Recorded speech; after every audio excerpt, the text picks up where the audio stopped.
El aire de octubre en la Ciudad de México tenía ese tono dorado que parece inventado por la nostalgia. El sol se filtraba entre los árboles de Polanco y el viento arrastraba hojas secas que danzaban frente al salón de eventos donde todo comenzó. Recuerdo el sonido del cuarteto de cuerdas, los murmullos de los invitados y el perfume de las flores blancas mezclándose con el de la cera de las velas. Era mi boda. Aquel día, creí que había tocado el cielo con las manos. Mauricio me esperaba al final del pasillo, impecable en su traje gris claro, con esa calma que siempre lo rodeaba, como si el mundo entero se detuviera para mirarlo. Cuando nuestras miradas se encontraron, sentí que el ruido se desvanecía, que solo existíamos él y yo. Habíamos pasado 3 años construyendo esa historia, cafés en la Roma Norte, noches de estudio en la universidad, planes de viajes que nunca hicimos y promesas que se quedaron grabadas en servilletas de papel. Él solía decirme que nuestra suerte era haber llegado el uno al otro sin buscarnos.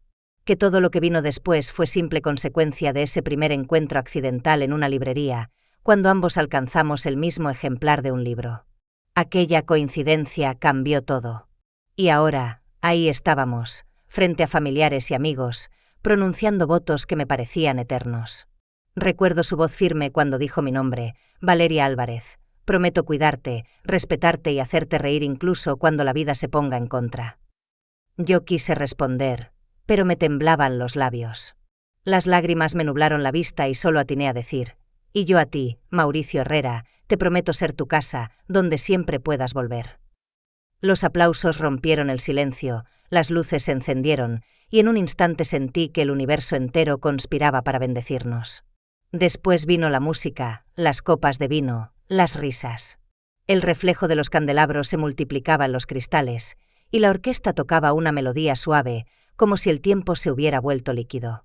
Mis padres bailaban, los suyos brindaban, y él me tomaba de la mano para susurrar, «Esto es solo el comienzo, mi amor». En ese momento, le creí sin dudar. Cuando la noche avanzó y los invitados comenzaron a despedirse, salimos al jardín iluminado con luces cálidas. Mauricio me abrazó por la espalda y apoyó el mentón sobre mi hombro. El aire olía a lluvia lejana y jazmín.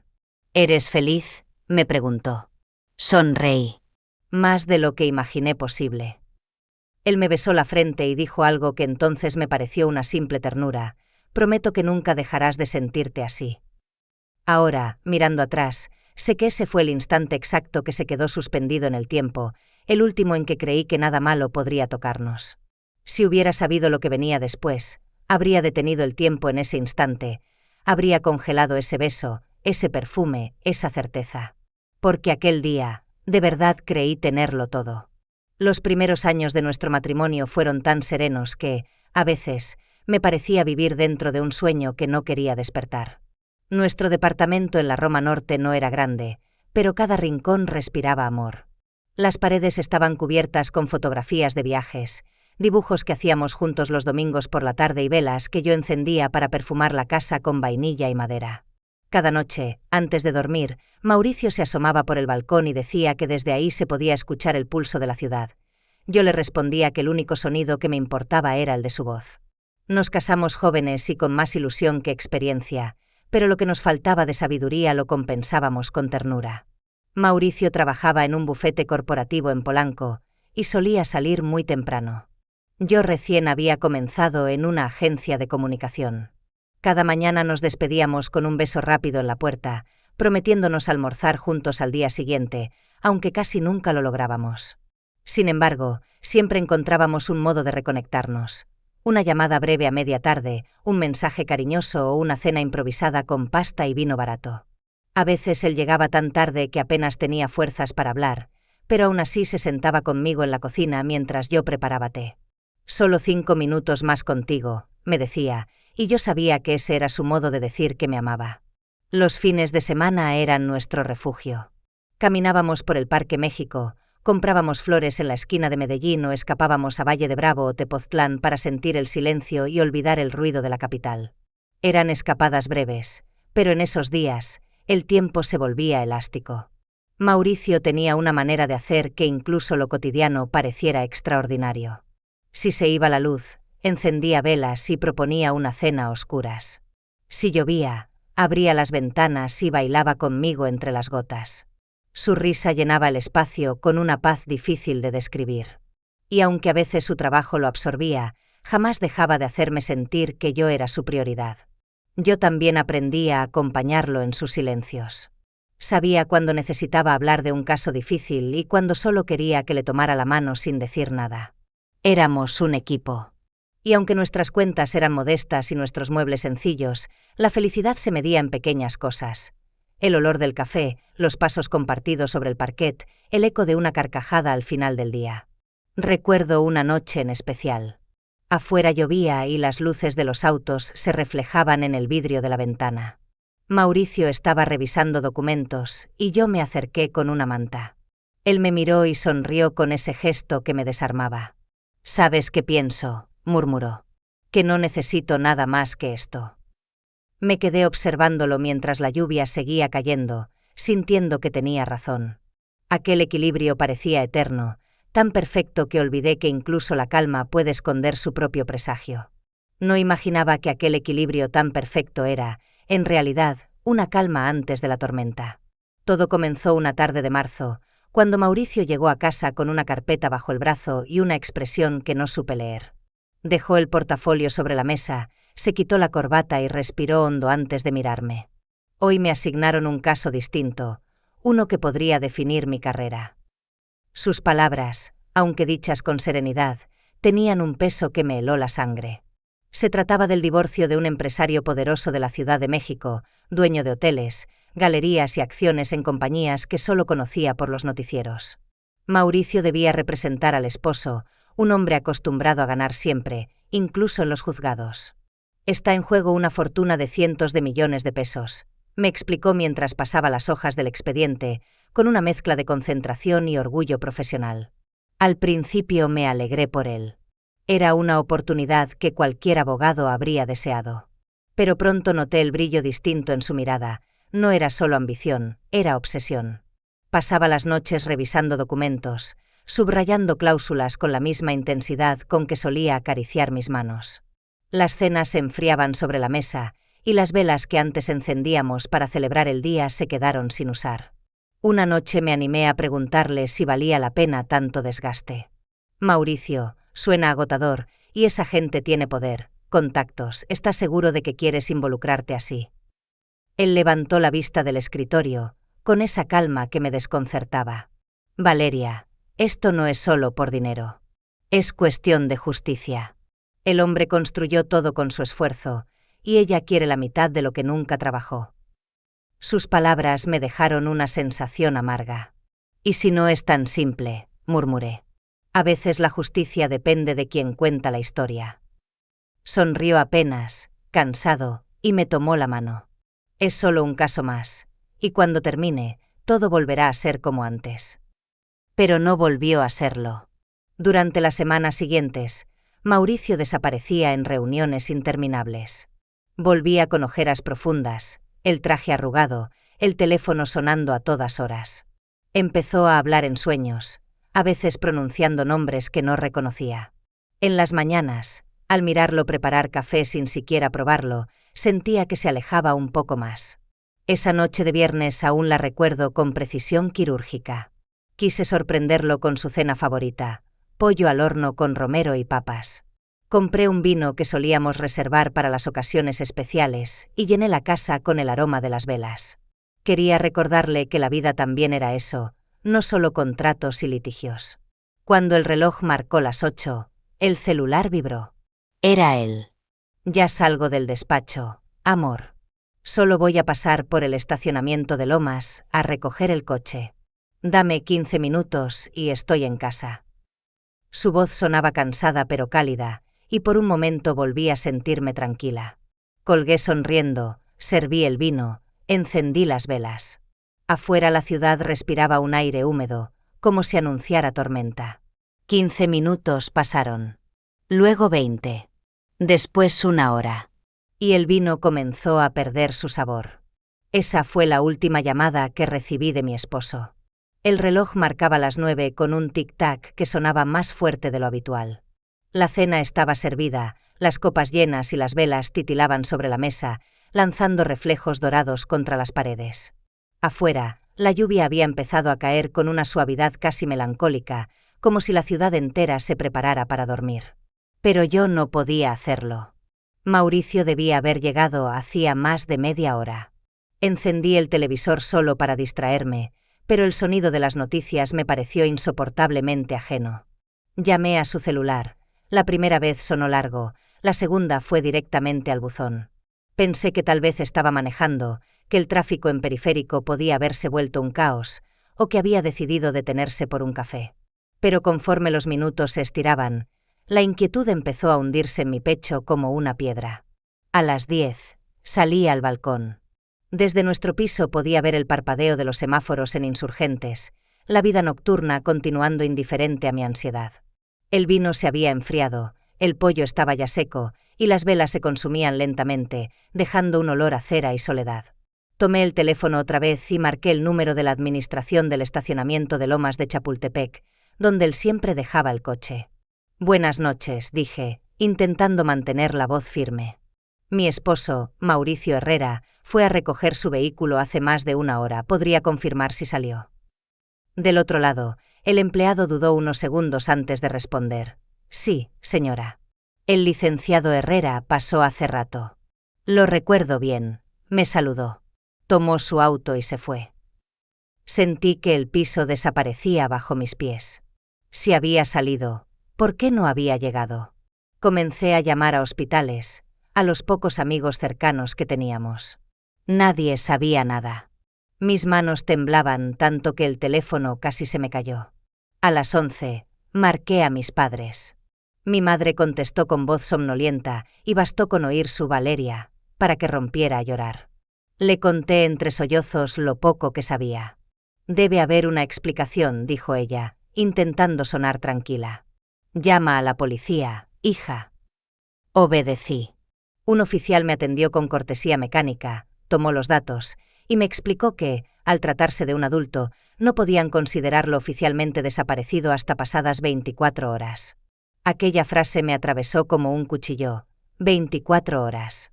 ¿Cómo se mide el miedo en horas? Apoyé la cabeza contra la pared y cerré los ojos. El departamento, que horas antes había sido un refugio cálido, ahora parecía una caja vacía. Las sombras se alargaban sobre las cortinas, el reloj seguía marcando el tiempo como una burla. Cerca de la medianoche, bajé a la calle. Caminé sin rumbo, con el teléfono en la mano, mirando cada coche que pasaba, cada rostro desconocido. Grité su nombre una vez, aunque sabía que nadie respondería. Los autos me rozaban, el viento me golpeaba la cara, y las luces de la ciudad parecían bailar con crueldad. Volví al departamento empapada. Dejé los zapatos junto a la puerta y me senté frente a la mesa que todavía conservaba los restos de la cena. Las velas ya se habían apagado, dejando un hilo de humo que se elevaba despacio, como un alma cansada. La copa de Mauricio seguía llena. No dormí esa noche. Cada sonido me hacía levantarme, un portazo, una sirena, el eco del ascensor. Revisé el teléfono una y otra vez, esperando un mensaje, una llamada, cualquier cosa que dijera que todo había sido un malentendido. Pero nada llegó. A las 5 de la mañana, el cielo empezó a aclararse. Abrí la ventana y respiré el aire frío del amanecer. La ciudad despertaba, los pájaros cantaban, y yo seguía de pie, con el corazón hecho trizas. Esa madrugada entendí lo que significaba el silencio. El tipo de silencio que pesa más que el ruido, que no deja espacio ni para respirar. Aquella noche, mi esposo salió del estacionamiento y jamás regresó. Cuando amaneció, la ciudad ya se había tragado a Mauricio por completo. Las calles hervían de ruido, los periódicos hablaban de política, de fútbol, de todo menos de él. Yo, en cambio, seguía en la misma silla, con los ojos hinchados y el cuerpo entumecido. No recordaba cuándo había sido la última vez que parpadeé sin que ardiera. Llamé nuevamente a la policía, a los hospitales, a los colegas del bufete. La respuesta era siempre la misma. Nadie sabía nada. Mis padres llegaron esa mañana con el rostro descompuesto. Mi madre me abrazó sin decir palabra, mi padre tomó el teléfono y comenzó a hacer llamadas por mí, como si su voz tuviera más autoridad que la mía. Pero ni siquiera su tono firme consiguió resultados. La vida cotidiana seguía su curso, y el mundo no se detenía solo porque mi corazón se había roto. Las primeras semanas fueron un torbellino de esperanza y desesperación. Contratamos a un investigador privado, un hombre de voz grave llamado Rubén Torres, que me prometió no descansar hasta saber qué había ocurrido. Lo acompañé a la delegación para revisar los registros de tránsito, las cámaras de seguridad, los ingresos a los hospitales. Cada intento terminaba igual: vacío. Pegué carteles con su fotografía por toda la colonia Roma, en los postes, en los mercados, en las estaciones del metro. La gente los miraba con curiosidad y seguía caminando. Algunas personas me daban palabras de consuelo, otras simplemente evitaban cruzar mi mirada. Las noches eran un infierno. A veces soñaba que abría la puerta y él estaba ahí, con la misma sonrisa de siempre, diciendo que todo había sido un malentendido. Pero al despertar, lo único que encontraba era la almohada húmeda y el silencio. El investigador me llamaba cada pocos días. Nada todavía, señora Álvarez, pero seguimos revisando los vídeos. Su voz era cada vez más apagada, como si él también comenzara a rendirse. Yo, en cambio, ya no tenía fuerzas ni para eso. Dejé de comer, de salir, de peinarme. Me refugié en su ropa, en el olor de sus trajes, en los libros que había dejado abiertos sobre el escritorio. Hasta que una mañana mi cuerpo dijo basta. Me desmayé en el baño. Cuando abrí los ojos, estaba en una cama blanca, con el sonido constante de una máquina midiendo mi pulso. Hospital Ángeles Pedregal. Un médico me hablaba con voz tranquila, pero su mirada lo decía todo: agotamiento extremo, depresión severa. Los días en el hospital se mezclaban entre sí. Todo era blanco, demasiado blanco. Las paredes, las sábanas, las batas. Un color que no sanaba, solo dolía. No tenía hambre, no tenía voz. Me limitaba a mirar el techo y esperar que la noche llegara para poder dormir y encontrarlo, aunque fuera en sueños. A veces mi madre se sentaba junto a mí, en silencio. Su mano sobre la mía era la única prueba de que aún existía algo más allá del vacío. Tienes que seguir, hija, me susurraba. Aunque duela. Pero en aquel momento, hasta el aire parecía un castigo. Ni el aire sabía a vida. Poco a poco, con medicación y terapia, mi mente empezó a flotar hacia la superficie, como quien emerge de un lago helado. No fue un renacer repentino, sino una especie de luz tímida filtrándose entre las persianas. Una enfermera abría la ventana cada mañana y dejaba entrar el sol. Al principio lo odiaba, luego, sin saber por qué, comencé a esperarlo. Cuando finalmente me dieron el alta, supe que el mundo seguía siendo el mismo, pero yo ya no. Salí del hospital con la piel más delgada, con el corazón lleno de grietas y una certeza silenciosa: o aprendí a vivir con la ausencia, o me hundiría con ella.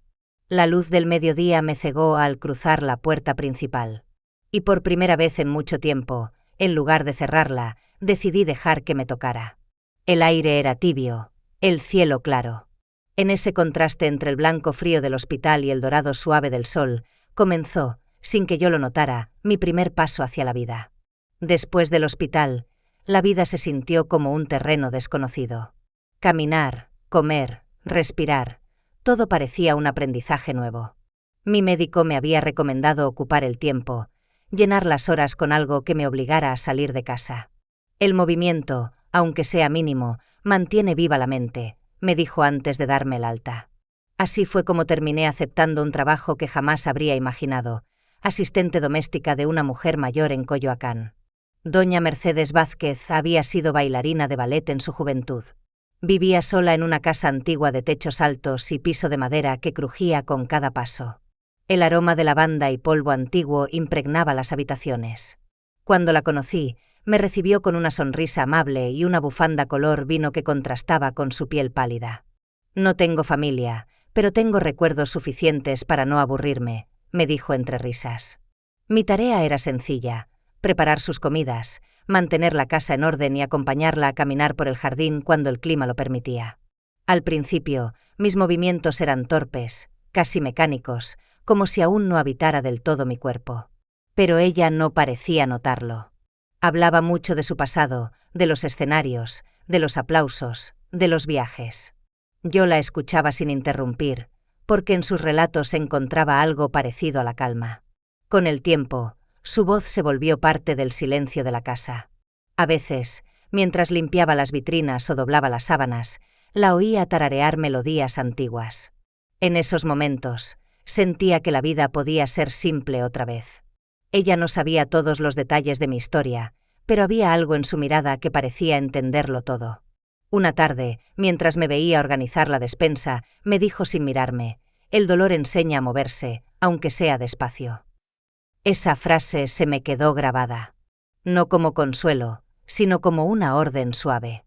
Cada día la repetía mentalmente cuando el miedo me paralizaba. Aprendí a vivir con la ausencia de Mauricio sin que me doliera tanto. Aprendí a dormir sin esperar llamadas, a cocinar para uno, a salir al parque sin mirar atrás.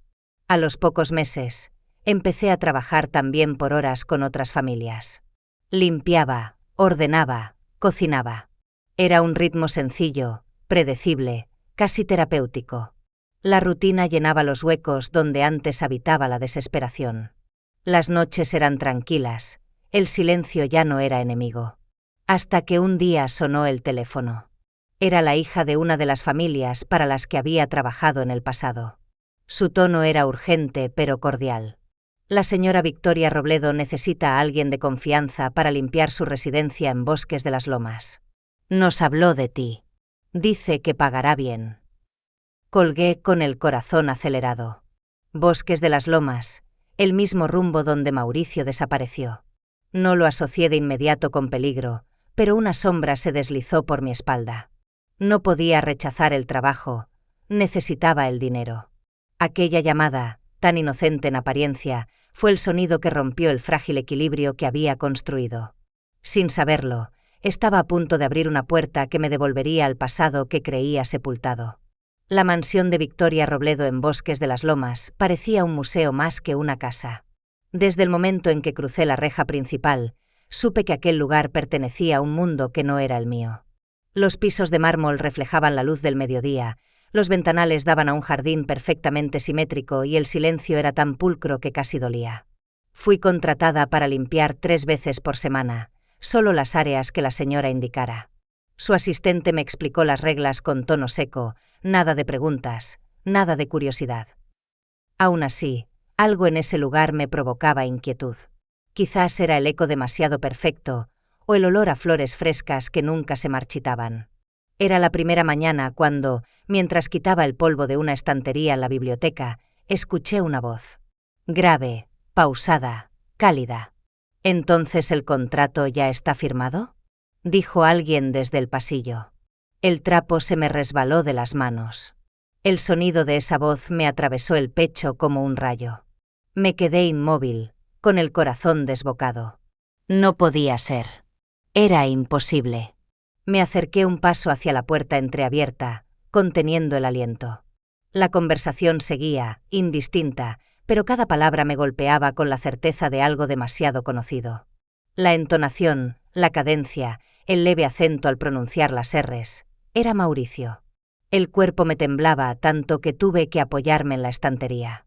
Quise correr, abrir la puerta, gritar su nombre, pero algo dentro de mí susurró que no lo hiciera. Cerré los ojos. No, me dije en silencio. No puede ser. Estoy escuchando cosas. Cuando la voz se desvaneció y el eco del pasillo volvió a quedar vacío, respiré hondo. Traté de convencerme de que era una coincidencia, una alucinación, una trampa del corazón. A fin de cuentas, durante meses había soñado con él. No sería raro que mi mente jugara conmigo. Esa noche no dormí. La voz me perseguía en cada pensamiento, repitiéndose como una melodía que no podía olvidar. Una semana después, Victoria volvió a llamarme. «Necesito que vengas mañana temprano», dijo por teléfono. «El señor Alexandrovich regresará antes del almuerzo. Quiero que todo esté impecable». El apellido me resultó extraño, pero no lo pensé demasiado. Fui puntual, como siempre. El cielo estaba nublado y el aire olía a tormenta. Mientras limpiaba la cocina, escuché el sonido de la puerta principal. Pasos firmes, elegantes. No sé qué me impulsó a asomarme al pasillo, pero lo hice. Y entonces lo vi. Mauricio. Mi respiración se detuvo. Caminaba al lado de Victoria, impecable en un traje oscuro, el cabello más corto, la postura erguida, los gestos contenidos. Había algo diferente en él, una cicatriz fina y pálida atravesaba su mejilla izquierda, y su mirada no era la misma. Ya no era cálida ni reconocible, sino fría, distante, como si el mundo lo hubiera endurecido. Mi mente no lo asimilaba. Era él. El hombre que había amado, el que había desaparecido sin rastro, el que había llenado mi vida de luz y luego de oscuridad. Ellos se detuvieron unos metros más adelante. Victoria le sonreía con la familiaridad de quien comparte una vida. «Bienvenido a casa, Dimitri», dijo ella suavemente. «Dimitri». La palabra me hirió como un golpe. «Mauricio, o quien fuera ese hombre», asintió, sin mirarme. Su voz volvió a llenar el pasillo, esa misma voz que tantas veces me había dicho «te amo» al oído, ahora transformada en un tono neutral. «Gracias, Victoria. Todo está en orden». Yo estaba paralizada, con el trapo todavía en la mano. Mis dedos no respondían, mi garganta se cerró. No podía moverme ni emitir un sonido. Él pasó frente a mí, tan cerca que pude sentir su perfume, el mismo que yo había comprado para nuestro aniversario. Por un instante, sus ojos se cruzaron con los míos. Busqué desesperadamente un destello de reconocimiento, una chispa, cualquier cosa. Pero no hubo nada. Solo una mirada breve, cortés, casi incómoda. Victoria habló detrás del con tono elegante. «Señora, ¿puede terminar con los ventanales antes de irse, por favor?» Asentí sin voz. Me quedé allí, viendo cómo se alejaban por el pasillo, su silueta alta, segura, su mano tocando el hombro de ella con una naturalidad que me desgarró. Cuando la puerta del estudio se cerró, el silencio regresó, pero esta vez no era el mismo. Era un silencio que dolía. Me llevé una mano al pecho, tratando de recordar cómo se respiraba. Sentí un nudo en la garganta, un temblor que subía desde el estómago hasta los labios.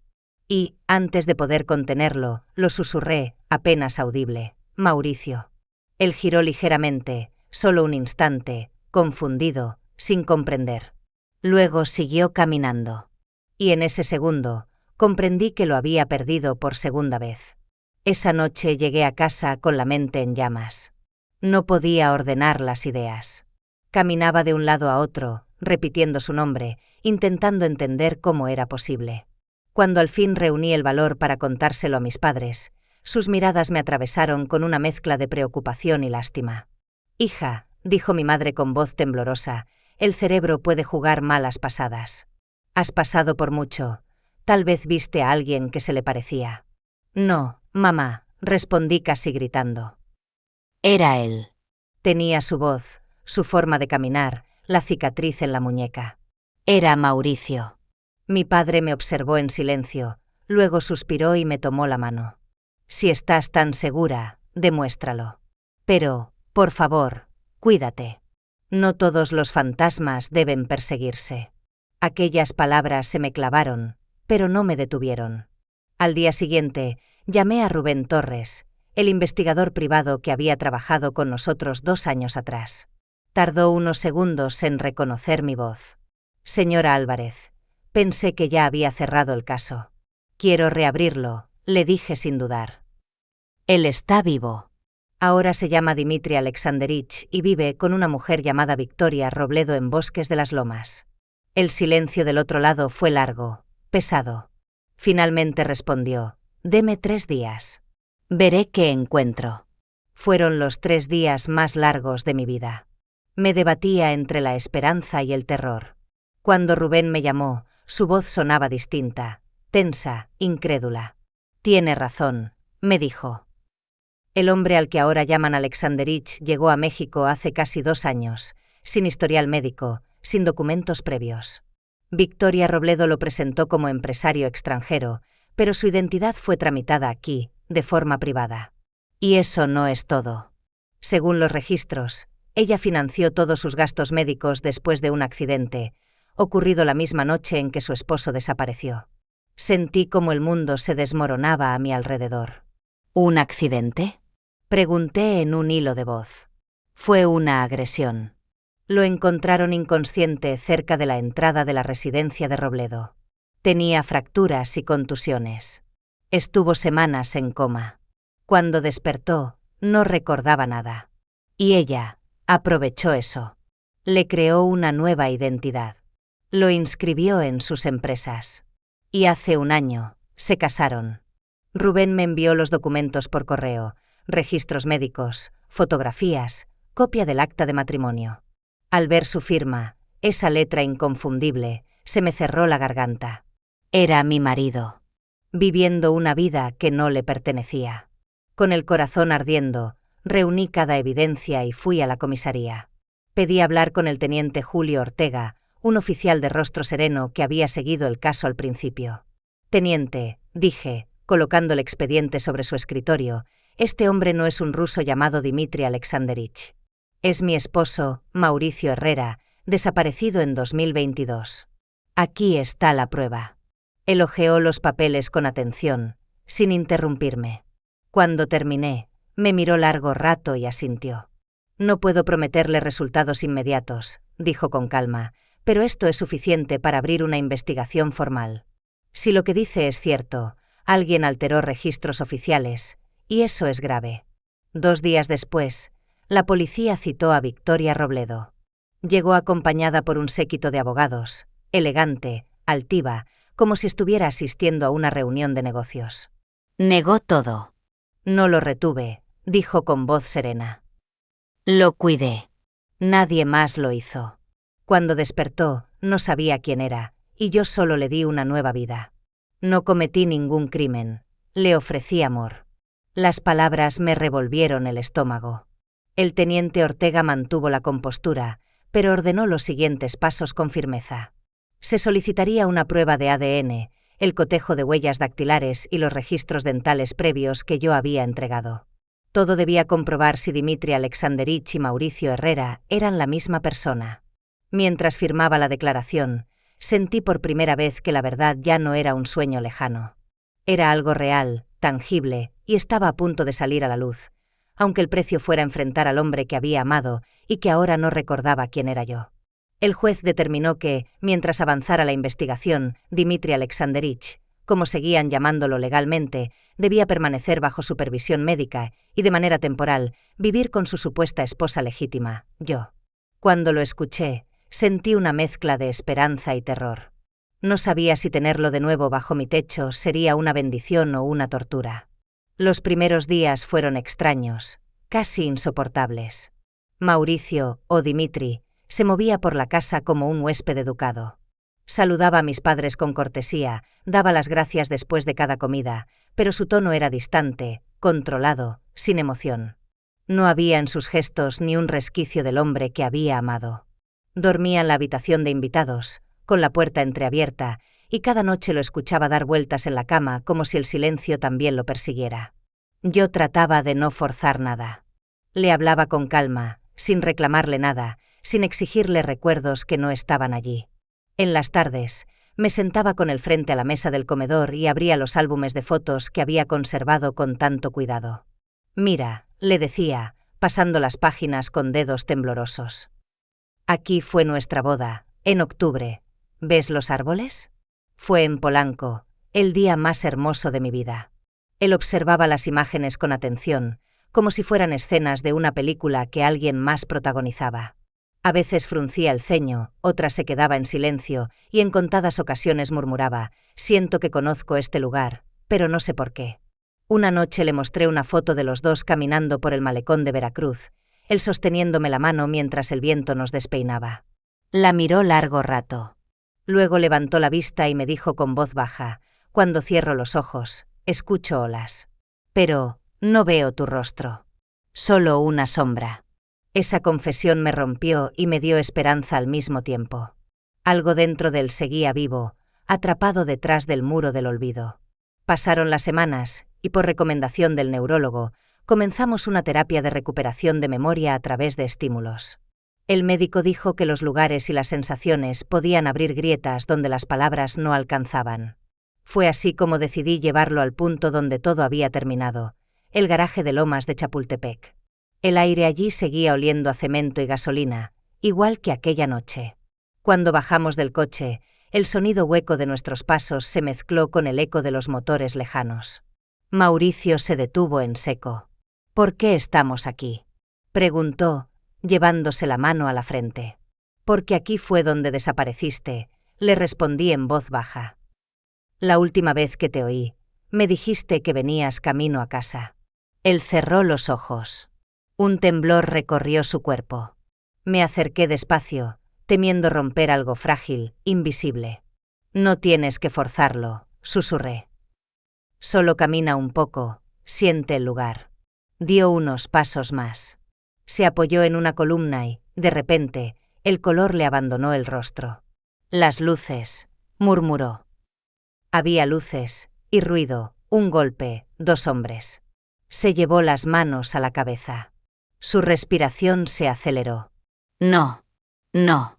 Ella estaba allí. Gritó con voz quebrada. Me dijo: «Tu pasado ya no existe». Me acerqué y lo abracé antes de que cayera al suelo. Su cuerpo temblaba, su mente revivía lo indecible. «Tranquilo, amor, estoy aquí, estás a salvo», le dije, sosteniéndolo con todas mis fuerzas. Y entonces, de repente, sus manos me rodearon la espalda. Me apretó contra su pecho y empezó a llorar con un llanto profundo, primitivo, que venía del alma. «Nunca te dejé, Valeria», balbuceó entre sollozos. «Nunca». No lo recuerdo todo, pero sé que te busqué, en la oscuridad, te buscaba. Yo también lloraba, temblando en sus brazos, mientras el garaje se llenaba de ese sonido desgarrador que parecía limpiar años de silencio.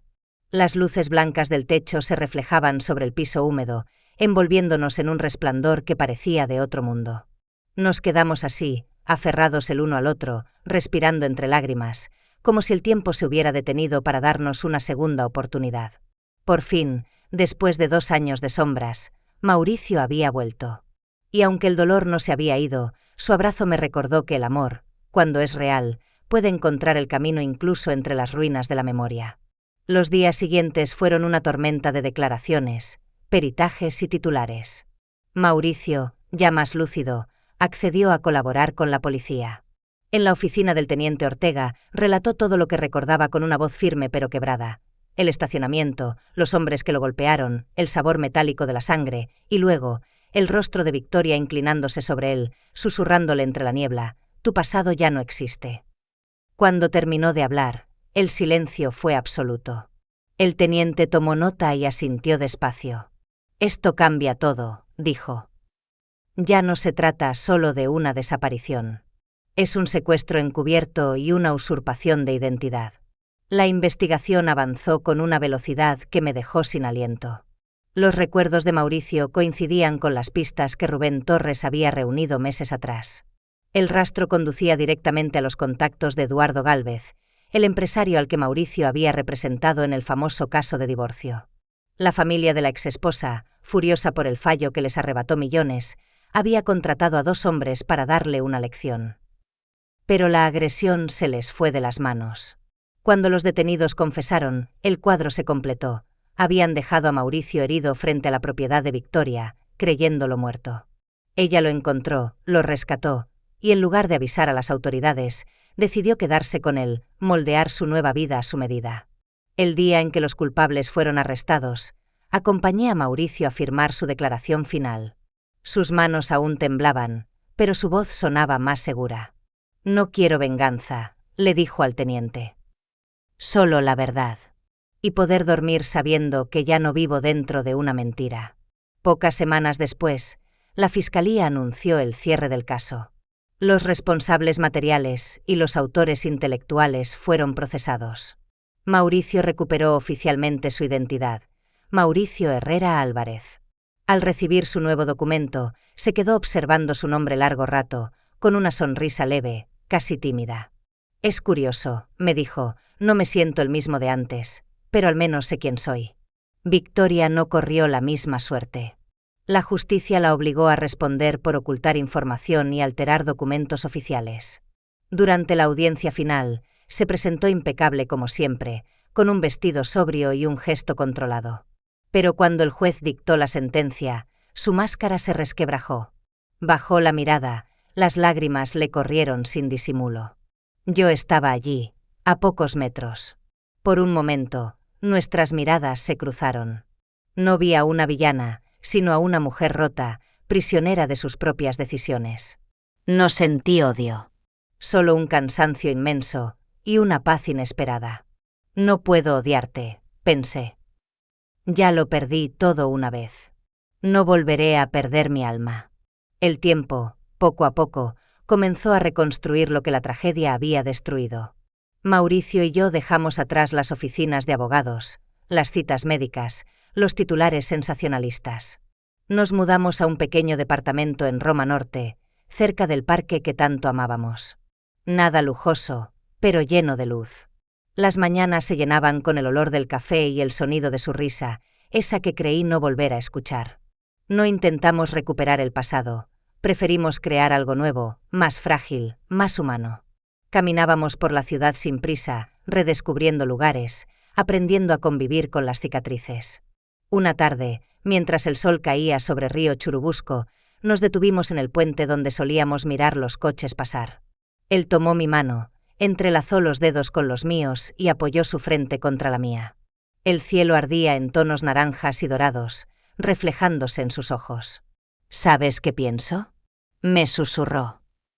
Que no vencimos al tiempo. Sonreí, acariciando su mejilla donde la cicatriz aún brillaba débilmente. No, respondí con voz suave. El amor no venció al tiempo, venció al olvido.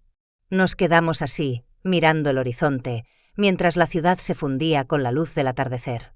No éramos los mismos, pero estábamos vivos.